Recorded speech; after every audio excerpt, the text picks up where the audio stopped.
Everyone, welcome back to my channel. আশা করি সবাই ভালো আছেন, আমরাও ভালো আছি। ঘড়িতে দেখতেই পাচ্ছেন এখনও কিন্তু 6টা বাজেনি। উঠেছি 5:30। বাথরুমের কাজ সারতে সারতে একটু টাইম তো লাগে। তারপরে সোজা চলে আসি ঠাকুর ঘরে। এক বন্ধু আমাকে কিছুদিন আগে কমেন্ট করে জানিয়েছিলেন যে আমার সকাল থেকে রাত অবধি রুটিনটা যদি আপনাদের সাথে শেয়ার করি তাহলে খুব ভালো হয়। তো ভাবলাম আজকে আপনাদের সাথে সেটাই শেয়ার করব। সকালবেলা উঠেই আগে আমি ঠাকুর প্রণাম করে তারপরে আমার দিনটা শুরু করি। আর এখানে গতকাল রাত্রেই একটা কাপে অল্প একটু জল, সাথে একটু জোয়ান আর জিরে ভিজিয়ে রেখে দিয়েছিলাম। ঘুম থেকে উঠে এসেই আগে এইটা গরম করতে দিই। একটু গরম হলে ভালো লাগে খেতে। উষ্ণ গরম খাওয়া সকালবেলায় তো বলে ভালো, তাই জলটা গরম করতে দিয়ে তারপরে আমি যাই ঠাকুর প্রণাম করতে। এখন প্রায় 6:25 মতো বাজে। গুবলুকে 6:10 ডেকে এসেছি, ওর ফ্রেশ হচ্ছে। ও যতক্ষণে ফ্রেশ হয় ততক্ষণে এসে আমি এখানে ওর ব্রেকফাস্টটা বানিয়ে দিই। সাধারণত চকলেট ব্রেড আর দুধ খেয়ে যায়, আর সাথে এখন 2টো করে আমন্ড দিই। আর আজকে চকলেট ব্রেড শেষ হয়ে গেছে, তাই একটা টোস্ট বানিয়ে দিলাম। কিছুতেই বাদাম খেতে চায় না, তাই দুটোই দিই। এখন সকালবেলা উঠেই দেখি পূর্ব দিকে হালকা হালকা আলোর আভা দেখা যায়, মানে আস্তে আস্তে দিনটা এগোচ্ছে। বেশ ভালো লাগে এটা দেখলে। গুবলুও চলে এসেছে ঠাকুর প্রণাম করে। ও দিনটা শুরু করে আমার মতোই ঠাকুর প্রণাম করে। আমাদের বাড়িতে সবাই তাই।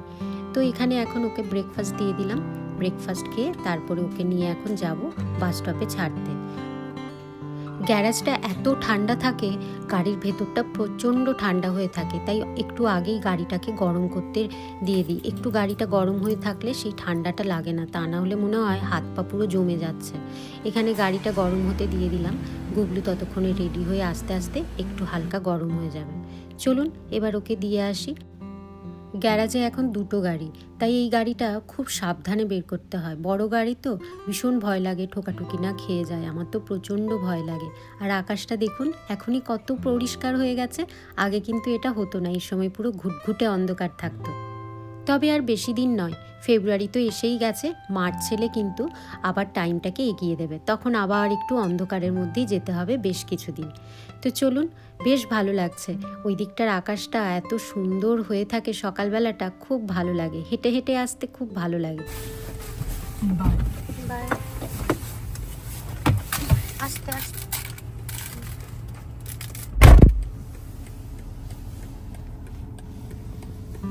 ঠিক 6:59 ওকে গাড়ি থেকে নামতে বলি। 1 মিনিট এখানটায় দাঁড়াতে হয়, ততক্ষণে বাস চলে আসে। মানে আমি বাড়ি যেতে যেতেই বাস চলে আসে, কারণ একটু বেশিক্ষণ দাঁড়ালেই না প্রচণ্ড ঠান্ডা লাগে। সেই জন্য আমি ওকে বলি গাড়িতেই বস। চলুন, চলে এসেছি গুবলুকে ছেড়ে দিয়ে। এবার আমার সকাল থেকে কাজ শুরু। তবে এখনই আমার গাড়ি ছোটাবো না, একটু চা বানাবো। চা নিয়ে বসে আমার কিছু এডিটিংয়ের কাজ আছে, সেই সব করব। আর বাইরেটা দেখুন বেশ পরিষ্কার হয়ে গেছে এখন, আর চারিদিকে স্নো জমে আছে, তো ওই জন্য আরও ব্রাইট লাগছে। এই সকালবেলাটা যখন সূর্যোদয় হয় আর সন্ধেবেলাটা যখন সূর্য অস্ত যায়, আমার এত ভালো লাগে যে কি বলবো আপনাদের। চলুন, বাইরে থেকে এসে হাত পাগুলো ঠান্ডা হয়ে গেছে। আজকে যেহেতু গাড়িটা একটু আগে গরম করতে দিতে ভুলে গেছি, গরম হতে হতে গুবলুকে ছেড়ে দিয়ে চলে আসি। মানে এতটাই ঠান্ডা লাগে গাড়িতে বসে বসে, গাড়িটা কিছুতেই তাড়াতাড়ি গরম হতে চায় না ঠান্ডায়। রোজই এখন একটু আদা দিয়ে চা খাই। আদা দিয়ে চা খেতে বেশ ভালো লাগে, বিশেষ করে তো শীতের দিনে। আর তাছাড়া চা দেখবেন শুধু ওই চা আর চিনি খাওয়া যায় না, একটু আদা না দিলে যেন কীরকমই লাগে। চাটা বসিয়ে দিয়ে এবার ঘরের যে প্রদীপ ধূপ সকালবেলা আমি জ্বালাই সেটা জ্বালিয়ে দেবো। গুবলুকে ছেড়ে আসার পর এগুলো করি, কারণ তার আগে না ভীষণ তাড়া লেগে যায়, হাতে টাইম থাকে না একদমই। এর আগেও আপনাদের অনেকবার বলেছি যে আমি এখানে কেন এই প্রদীপটা জ্বালাই সকালবেলায় আর ধূপ জ্বালাই। ধূপ তো আগে থেকেই জ্বালাতাম, প্রদীপটাই আমি এই রিসেন্ট শুরু করেছি। আসলে ধূপটা জ্বালাই ওই যে বলি, ঘরটা সকালবেলায় খুব সুন্দর গন্ধে একটা ভরে যায়, মনটা তাতে না অনেক ভালো হয়ে যায়। সেই জন্য আমি ধূপটা জ্বালাই। দেখবেন অ্যারোমা থেরাপি করে না, মানে যাদের ঘুম হয় না, অ্যারোমা থেরাপি করলে বলে খুব ভালো ঘুম হয়, মানে মনটা অনেক শান্ত হয়ে যায়, আমার যেটা মনে হয়। মোট কথা আমার খুব ভালো লাগে সকালবেলা যদি পুরো ঘরটা একটা সুন্দর গন্ধে ভরে যায় না, মনটা খুব ভালো হয়ে যায়। আর এখানে প্রদীপটা জ্বালিয়ে রাখি, ঘরের মধ্যে যা নেগেটিভিটি থাকে সেটা কিন্তু দূর হয়ে যায়। এরকম একটুখানি আগুন সকালবেলায় যদি কোথাও না কোথাও একটুখানি রাখা যায়, সেটা খুব ভালো ঘরের পক্ষে। যাই হোক, এতক্ষণে আমার বোধহয় চায়ের জল ফুটে গেছে, কারণ চায়ের জল বসিয়ে এসেই এসব হাতের কাজগুলো সারছিলাম। সবে এখন ফেব্রুয়ারি, মার্চও আসেনি, আর এখানে না জানুয়ারি ফেব্রুয়ারিতে সব থেকে বেশি ঠান্ডা থাকে, আর সেই রকম ঠান্ডা এবার পড়েছেও। এর আগের দু বছর অতটা ঠান্ডা পড়েনি, কিন্তু এই বছর মারাত্মক ঠান্ডা পড়েছে, আর ঠান্ডাটা কন্টিনিউয়াস পুরো 2 সপ্তাহ ধরে চলবে। তো সেটাই বাইরের দিকে তাকিয়ে তাকিয়ে ভাবছি, এখনও মার্চ এলো না, আর মনের মধ্যে আমার এখনই চলছে কবে গাছ লাগাবো। বাইরেটা দেখলে সকালবেলায়, বিশেষ করে আলোটা দেখলে বাইরের এত ভালো লাগে, মনে হয় ইস, এই সময় যদি বাইরে গাছগুলো থাকতো কি ভালো লাগে এই আলোর মধ্যে। তো যাই হোক, চা হয়ে গেছে, চা নিয়ে চলে আসি একটু ওপরে, হিটারটা চালাই, হাত পাগুলোকে একটু গরম করি, আর বসে বসে গরম চায়ে চুমুক দিতে দিতে আমার যে ল্যাপটপের কাজ থাকে সেগুলো করতে থাকি। আপনারা নিশ্চয়ই খেয়াল করেছেন, আমি বড় ব্লগের সাথে সাথে এখন ছোট ব্লগও দিচ্ছি। এর আগে অনেক বন্ধু আমাকে রিকোয়েস্ট করেছিলেন, দিদি তুমি রোজ কেন ব্লগ দাও না। সত্যি কথা বলতে একটা বড় ব্লগ বানাতে না অনেক টাইম লেগে যায়, মাঝে মাঝে তো 2 দিন ধরেও একটা ব্লগ বানাই, তাই আর তখন সম্ভব হয় না যে রোজ একটা করে ব্লগ দেব, অত কন্টেন্টই থাকে না যে ব্লগ দেব, আর একটু ভালো করে না কন্টেন্ট বানালে আপনাদেরও তো ভালো লাগবে না। তাই এখন ঠিক করেছি, আমি তো 3 দিন ব্লগ দিই, আর মাঝে যেই 2 দিন থাকে বা 3 দিন থাকে সেই 3 দিন আমি ছোট ছোট ব্লগ দেব, মানে মিনি ব্লগ দেব, তাহলে আপনাদের সেটাতেও ভালো লাগতে পারে। তো সেই জন্যই ভাবলাম, যেগুলো আমি সবসময় বড় ব্লগের জন্য ক্যাপচার করতে পারি না, যেগুলো যেই কন্টেন্ট বাদ চলে যায়, সেগুলো আমি মিনি ব্লগে আপনাদের সাথে শেয়ার করতে পারবো। রবিবারটা দিই না, কারণ মনে হয় রবিবারটা একদম পুরো ছুটির মধ্যেই কাটাই, রবিবারটা আমারও ছুটি থাক, তো সেই জন্য আর রবিবার দেব না, তাই বাকি যে 6 দিন আছে সেই 6 দিনে দেব। তো এখন স্নান টান করে চলে এসেছি সোজা নিচে, এসে পুজোটা আগে সেরে নেব। রান্নাঘরে ঢোকার আগেই এখন ঠাকুরের পুজোটা সেরে নিই, নইলে না প্রসাদ দিতে দিতে অনেক লেট হয়ে যায়। একবার যদি রান্নাঘরে কোনো কারণে ঢুকে যায় না, সেখান থেকে আর কিছুতেই বেরোতে পারি না। তাই এখন থেকে ঠিক করেছি, খুব কিছু মানে কাজের তাড়া না থাকলে আমি একদম স্নান করে এসে পুজোটা করে তবেই কিচেনে ঢুকবো।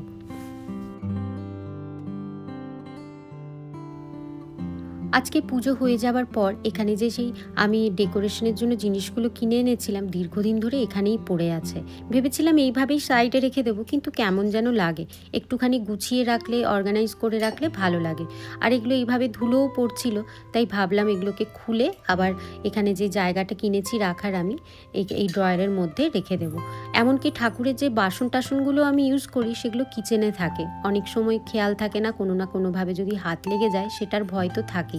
তাই ভাবলাম বাসন কোসনগুলো এখানে যতটুকু জায়গা আছে তার মধ্যে রেখে দেবো। খুব তো বেশি বাসন নয়, 2-3টেই আছে, তো সেগুলো এনে এই জায়গায় রেখে দিলে ঠাকুরের জিনিস এক জায়গায় থাকলো, সময় মতো যখন খুঁজবো পেয়েও যাব, আর ছোঁয়াছুঁয়িরও কোনো ভয় থাকবে না।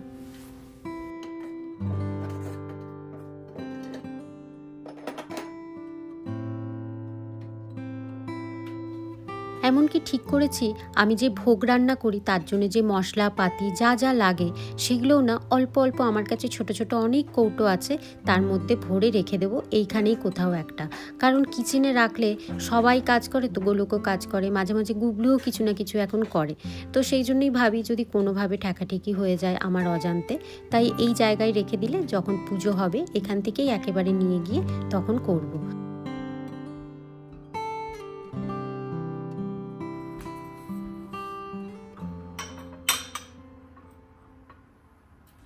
আজকে সবজি বাজার যেতে হবে, সমস্ত সবজি টবজি শেষ হয়ে গেছে, মাংস করেছি, ডিম শেষ হয়ে গেছে, মাছও সেরকমভাবে নেই, তো আজকে সব বাজার টাজার করে আনতে হবে, বিকেলে যাব।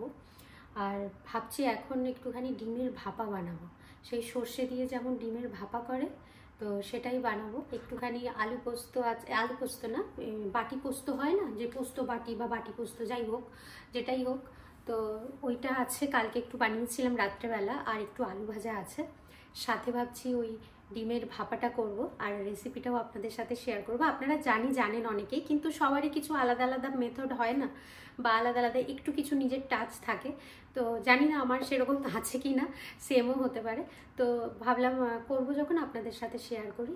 তো চলুন। আর এখানে কালকে আবার দোসার ব্যাটারের জন্য চাল ডাল সব ভিজিয়ে দিয়েছি, কারণ এটা বানানো থাকলে না খুব ইজি হয়, কিছু যেদিন রান্না না থাকে সেদিন এই দোসা খেয়ে নিলেও হয়, দোসা বা ইডলি, তবে বাড়িতে সবাই দোসাটাই বেশি পছন্দ করে। এই যে এখানে এটা ভিজিয়ে রেখেছি, বেটে রেখে দিলে কালকের মধ্যে এটা ফার্মেন্ট হয়ে যাবে। তো চলুন শুরু করি। পুজো টুজো হয়ে গেছে সকাল থেকে। আজকে একটু অন্যান্য ভিডিও করছিলাম, তো সাথে সাথে এই আমার ডেলি ব্লগও চলছিল। তো সেই সবই করতে করতে একটু লেট হয়ে গেছে, এখন 10টা বাজতে যায়, টিফিন বানানো হয়নি। চলুন তাড়াতাড়ি ঝটপট করে টিফিনটা বানিয়ে নিই। চলুন এবার রান্নার জন্য জোগাড়টা করে নিই। এখানে যে ডিমের ভাপা করব তার জন্য ডিমগুলোকে আগে সেদ্ধ করতে দিয়ে দিলাম। ডিমটা সেদ্ধ যতক্ষণে হবে ব্রেকফাস্টের এখানে রেডি করে নেব। সকালবেলা এখন ব্রেকফাস্টের ওই যে বলি খুব একটা তোড়জোড় করি না, এরকম 1-2 রকমের ফ্রুট দিই গোলককে, আর একটা অমলেট বা ডিম সেদ্ধ এগুলোই খায়। কখনো কখনো যদি খুব খিদে পায় একটা ব্রেড খাই, বা ওই যে মুগ কলাই সেদ্ধ করি আমি, সেই রকমই করি। খুব বেশি হেভি ব্রেকফাস্ট করি না, কারণ খুব বেশি হেভি এখন ব্রেকফাস্ট করে নিলেই দেখেছি আমাদের আর দুপুরে খেতে ইচ্ছা করে না। বুঝতে পারি এবার সবারই আস্তে আস্তে না বয়স বাড়ছে, কারণ এর আগে আমরা কত পেট ভরে খেতাম লুচি তরকারি পরোটা, তারপরেও কি সুন্দর টাইম মতো ভাতও খেয়ে নিতে পারতাম। কিন্তু জানি না এখন এরকম কেন হয়েছে, অল্প একটু বেশি কিছু খেয়ে নিলেই তারপরে আর দুপুরে একদম খেতে ইচ্ছা করে না। তখন দুপুরের খাবারটা যদি স্কিপ করে দিই আবার অড টাইমে খিদে পেয়ে যায়। মানে একটা পুরো টাইমের খাবারের যে টাইম হয় সেটার পুরো একটা গোলমাল হয়ে যায় কীরকম। তো যাই হোক, সেই জন্য সকালবেলাটা চেষ্টা করি খুব হালকা ফুলকা খাবার। ব্রেকফাস্ট করার পরই আগে চেষ্টা করি রান্নায় ঢোকার আগে ডিশওয়াশারটাকে খালি করে নেবার। তাহলে কি হয়, রান্না চলতে চলতে যেসব বাসনগুলো পড়ে সেগুলো ডিশওয়াশারে একে একে লোড করতে থাকি। কিন্তু মাঝে মাঝে কি হয়, ভুলে যাই বা কোনো না কোনো কারণে করা হয় না, তখন খুব অসুবিধা হয়। তাই সকালবেলায় যদি এইভাবে কাজগুলোকে আস্তে আস্তে করে নিতে থাকি অর্গানাইজভাবে, তাহলে দেখি আমার অনেক ইজি হয়ে যায় কাজ করতে। তো যাই হোক, আজকে সেভাবেই করলাম আর আপনাদেরকেও দেখালাম যাতে আপনাদেরও সুবিধে হয়। উইকেন্ডে কোথাও না কোথাও নেমন্তন্ন থাকে, তা না হলে বাইরে থেকে এনে কিছু খাওয়া হয়, একটু রিচ তো হয়। তাই চেষ্টা করি উইকডেজগুলোতে একটু হালকা খাবার, ভেজ খাবার। সকালবেলাতে তাই আজকে এখানে দেখুন মুসুর ডাল বসিয়ে দিলাম। আপনাদের মধ্যে অনেকেই বলেন দিদি তুমি এত মুসুর ডাল খাও কেন? আসলে মুসুর ডালটা খেলে দেখেছি অম্বল হয় না, কিন্তু মুগ ডাল বা তুয়ার ডাল বা যেই ডালই খাই না কেন দেখেছি একটু খেলেই অম্বল করে। তাই যাতে ঠিকঠাক শরীরটা থাকে, পাতলা করে মুসুর ডাল বানাই, যেটা খেতেও ভালো লাগে আর শরীরের পক্ষেও অনেক ভালো থাকে। আর আমরা না ছোটোবেলা থেকে দেখেছি বাড়িতে মুসুর ডালই খেয়ে এসেছি, মুসুর ডালই মা করতো। আর যখন মুগ ডাল হতো তার কিছু ভালো হবে বা কেউ আসবে বাড়িতে, তখন মুগ ডাল হতো, বা একঘেয়ে খেতে খেতে কখনো কখনো মুগ ডাল হতো। আর এখানে ডিমের যে ভাপাটা বানাবো তার জন্য আমি সর্ষে নিয়ে নিয়েছি, সাদা সর্ষে কালো সর্ষে সমান মাপে, আর নিয়েছি অল্প একটু পোস্ত, আর দিয়ে দিচ্ছি 2টো লঙ্কা, একটা কাঁচা লঙ্কা একটা শুকনো লঙ্কা, আর দিয়ে দেবো অল্প একটু নুন আর একটু জল দিয়ে এবার এটাকে একদম মিহি পেস্ট করে বেটে নেব। তবে কালো সর্ষে দিয়েছিলাম, ইচ্ছে ছিল এটাকে একটু ছেঁকে নেব, কিন্তু একদম ভুলে গেছিলাম ছাঁকতে, কারণ কালো সর্ষে ইউজ করলে আমি চেষ্টা করি সর্ষেটাকে একটু ছেঁকে নেবার। আর এইখানে আর একটা রান্না করব, সেটা হচ্ছে কুমড়ো ভর্তা। সেটা কিন্তু আপনাদের সাথে শেয়ার করব না এই ব্লগে, একটা মিনি ব্লগ আসবে সেখানে শেয়ার করব। আর এখানে দেখুন ডিমগুলোকে এখন হাফ হাফ করে আমি কেটে নিচ্ছি, যে ডিমের ভাপা বানাবো তার জন্য। রোজ রোজ আর ডিমের ঝোল বা ডিমের ওরকম মাখা মাখা কারি খেতেও ইচ্ছা করে না। মাঝে মাঝে ভাবি যে একই জিনিস দিয়ে বিভিন্ন রকমের রান্না কিভাবে করা যায়। তো চলুন তার জন্যই এখানে ডিমগুলোকে কেটে নিলাম, ডিমের ভাপা বানাবো। আর ডিম কেটে সেগুলোকে হালকা করে এখানে একটু ভেজে নেব, না ভাজলেও হয়, কিন্তু আমি একটু মাছ এগুলো সবই ভাপা করার আগে না একটু ভেজে নিই। জানি না কেন মনে হয় টেস্টটা ভালো আসে। যদিও ইলিশ মাছ দেখেছি ভেজে করলে বেশি ভালো লাগে না, ভাপা কাঁচা মাছের ভাপা করলেই বেশি ভালো লাগে। কিন্তু আমাদের বাড়িতে দেখেছি কেউ আবার এই মাছ টাছ খেলে এরকম কাঁচা ভাপা খেতে চায় না, একটু ভেজে নিতে হয়। তারপরে এখানে তো আবার ফ্রোজেন মাছ, সেটাকে একটু না ভাজলে আঁশটে গন্ধ করতে থাকে। যাই হোক, এখানে ডিমগুলোকে একটু সামান্য হলুদ আর লঙ্কা গুঁড়ো দিয়ে তেলের মধ্যে ভালো করে ভেজে নিলাম। এবারে একে একে ভেজে ডিমগুলোকে তুলে নিচ্ছি। এখানে দেখুন সর্ষে পোস্ত যেটা বেটেছিলাম সেটা এখানে একটা টিফিন বক্সের মধ্যে ঢেলে দিয়েছি, আর যে মিক্সিতে বেটেছিলাম সেটাতে যে সর্ষেটা লেগেছিল সেটা ধুয়ে জলটাও এখানে অল্প করে দিয়ে দিলাম। দিয়েছি অল্প একটু দই, একটু গোলমরিচ, হলুদ, লঙ্কা গুঁড়ো, আর দিয়ে দেবো পরিমাণ মতো নুন মিষ্টি, আর একদম লাস্টে বেশ অনেকটা সর্ষের তেল। ব্যাস, এবারে ভালো করে এটাকে মেখে নেব, একদম যাতে একটা মিহি স্মুথ একটা পেস্ট হয়ে যায়। এবারে ভাজা ডিমগুলোকে একে একে এভাবে দিয়ে দেব। ওই যে বললাম, যদি সেদ্ধ করা ডিমও দিতে চান তাতেও কিন্তু খারাপ লাগবে না। আর একটা ডিম রেখে দিয়েছিলাম যেটা একটু কুড়ে দেব, তাতে দেখেছি টেস্টটা আরও ভালো হয় আর বেশ মাখা মাখাও হয়। আমি এইভাবে ডিমের একটা ভর্তা বানাই, যেখানে এইভাবে ডিমটাকে কুড়ে দিই, তাতে দেখেছি ওই কোড়া অবস্থায় ডিমটা দিলে গ্রেভিটা খুব ভালো লাগে খেতে। তো যাই হোক, তার জন্যই দিয়ে দিলাম। আর একদম লাস্টে আরও একটু সর্ষের তেল উপর থেকে দিয়ে দিলাম। এবার এটা ভাপে বসিয়ে দেবো।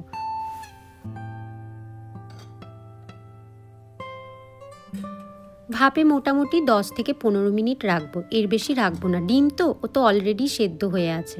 তারপরে যে কুমড়ো ভর্তাটা করব ভেবেছিলাম সেটাও এখানে বসিয়ে দিচ্ছি। আমার এই ভর্তা, বাটা বুটি এসব খেতে আমার ভীষণ ভালো লাগে, তাই সবসময় কুমড়ো দিয়ে তরকারি না করে মাঝে মাঝে যখন অনেক বেশি কুমড়ো থাকে এইরকম ভর্তা বানিয়ে নিই। আর ঝাল ঝাল ভর্তা খেতে কি ভালো লাগে। আজকে যেহেতু অনেক কিছু রান্নার ছিল না, ভাপাটাও বসিয়ে দিয়েছি, ওটা হয়ে গেছে, আর কুমড়ো ভর্তাও হয়ে গেছে, আর ফ্রিজে কিছু ছিল আপনাদের তো আগেই বললাম।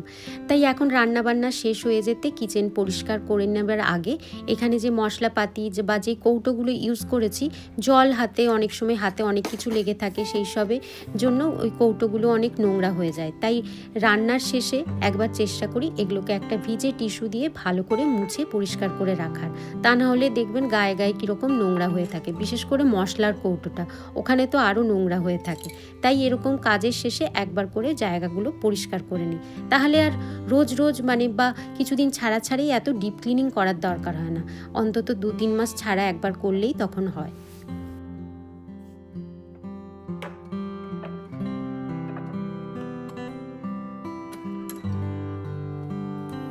চলুন, ডিমের ভাপাটা হয়ে গেছে, এবারে খুলে দেখি কেমন হয়েছে। গন্ধটা তো ভালোই আসছে, ওপরে কি সুন্দর তেল ভেসেও উঠেছে। গরম ভাতে কিন্তু মন্দ লাগবে না, তবে সর্ষেটা আর একটু কম দিলেও হতো।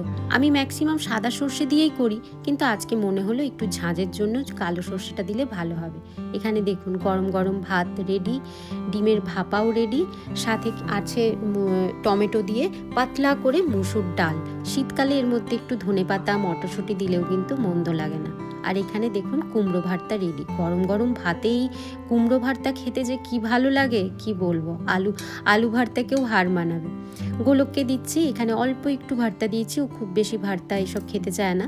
সাথে অল্প একটু বাটি পোস্ত ছিল সেটা দিয়েছি, আর এখানে 2টো ডিম দিলাম, ডিমের ভাপাটা, আর সাথে ডাল। ব্যাস, আজকে দুপুরের হলো এই আমাদের লাঞ্চ।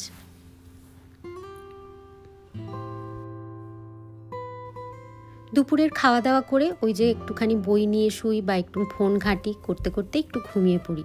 তারপরে উঠে আসি, উঠে এসে সন্ধেটা দিই। আর এখন দেখুন বাইরেটা অল্প একটু আলো দেখা যাচ্ছে, তা না হলে এই সময় তো ঘুটঘুটে অন্ধকার হয়ে যেত। আস্তে আস্তে যে টাইমটা চেঞ্জ হচ্ছে সেটা বোঝা যাচ্ছে।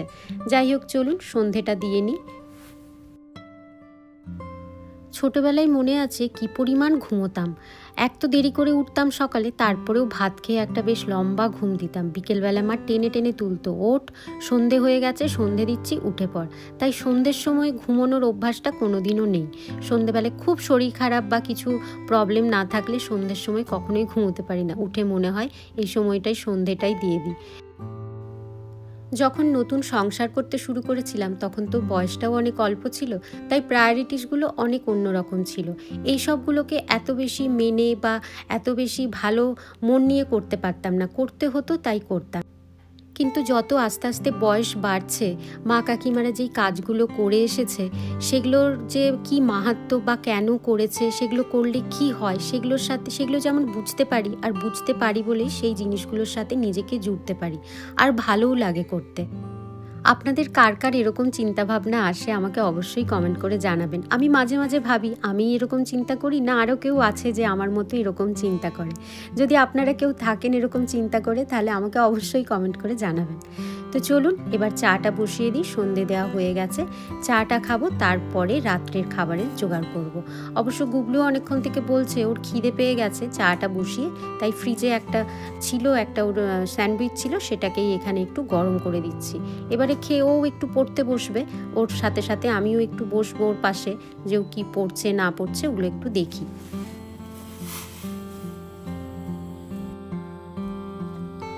সকালে ওই ফ্যালফ্যালে রচা খাবার পর বিকেলের দিকে একটু মনে হয় দুধ চা খাই, তবে সব দিন খাই না, মাঝে মধ্যে যেদিন খুব মনে হয় সেদিন একটুখানি বানিয়ে নিই, যেমন আজকে বানালাম। চলুন, চাটা হয়ে গেছে, চা নিয়ে চলে এসেছি ওপরে। একটু টিভিটা খুলি, দেখি, চা খেতে খেতে তারপরে গুবলুকে নিয়ে বসবো, ওরও ততক্ষণে খাওয়া হয়ে যাবে। চা খাবার পর একটু গুবলুকে নিয়ে বসেছিলাম, ওকে একটু পড়াশোনা যা ধরার এগুলো একটু ওকে দেখাতে হয়। পড়াশোনা তো নিজেই করে নেয়, কিন্তু একটু পাশে বসলে কি পড়ছে না পড়ছে সেটা আমিও জানতে পারি, আর ওকেও একটু গাইড করতে পারি যে কিভাবে করলে জিনিসটা মনে থাকবে, সেগুলোকে একটু বলে দিই। তো যাই হোক, তারপরে চলে এসেছি নিচে, এসে আমার ডিনারও হয়ে গেছে অলমোস্ট বানানো। এখানে আমি একটু তড়কা বানিয়েছি, তো তড়কা তো আপনাদের সাথে এর আগে অনেকবার শেয়ার করেছি, তাই আজকে আর করিনি। আর সাথে করছি রুটি। চলুন এবারে তাড়াতাড়ি ডিনারটা সেরে নিয়ে আবার একটু বসবো, কারণ ডিনার করেই সাথে সাথে এখন শুই না, 1-2 ঘন্টা পর শুই। আর গুবলুকেও চেষ্টা করি 9টার মধ্যে ডিনারটা দিয়ে দেওয়ার, কারণ তাহলেও 10টার সময় শুয়ে পড়বে। আর একটু দেরি হলেই ও আবার চেঁচামেচি করে, মা তাড়াতাড়ি ডিনারটা দিয়ে দাও, আমার নইলে ওর দেরি হয়ে যাবে আর কি। তো চলুন ডিনার নিয়ে ওপরে যাব, একটু টিভি দেখতে দেখতে সবাই মিলে বসে একসাথে ডিনার করব। ডিনার হয়ে যাবার পর মোটামুটি এখনের তো রাত্রের মতো কাজ শেষ হয়ে যাওয়া, আর রান্না বান্না কিছু নেই। এবারে যা লেফট ওভার খাবার থাকে সেগুলো এই রকম বক্সে বক্সে ভরে আমি ফ্রিজে রেখে দিই।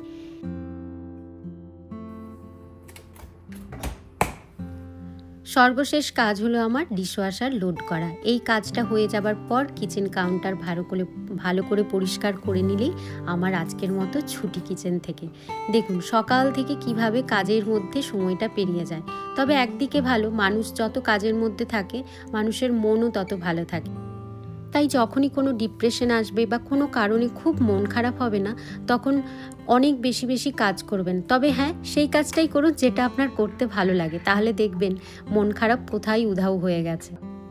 তো যাই হোক, ফ্রিজেও সব রাখা হয়ে গেছে, ডিশওয়াশার লোড হয়ে গেছে, কিচেন কাউন্টার টপও পরিষ্কার হয়ে গেছে। একদম শেষে এখানে অল্প একটুখানি আমন্ড ভিজিয়ে দিচ্ছি, সাথে ওই যে সকালবেলায় আমি যে জিরে আর জোয়ানের জলটা খাই সেটাও এখানে ভিজিয়ে রাখছি।